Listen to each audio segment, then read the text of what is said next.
Hello guys, in this lesson I will show you how to use whenFilled method. As you see here, I am checking if name is filled.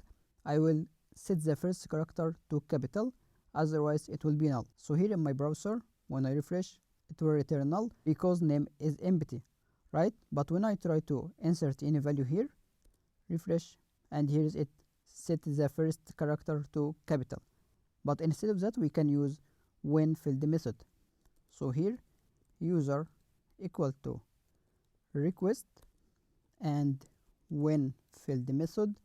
The first parameter is our key, which is name. Second one is the callback or logic you want to do if it's filled. Here's function here, and this function takes a parameter which is value, which is the value of input. Let me show you quickly here. Value, refresh. Here is the input name as the query parameter here, and the third parameter is the default value, so it's also function, and I want to return null if it's not filled.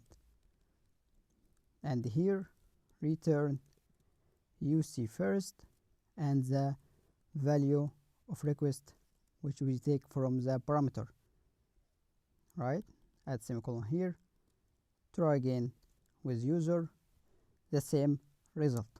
Also, instead of this long syntax for function, we can use our functions because it returns only one logic here, so we can do it like that. Refresh again, and the same result also for if.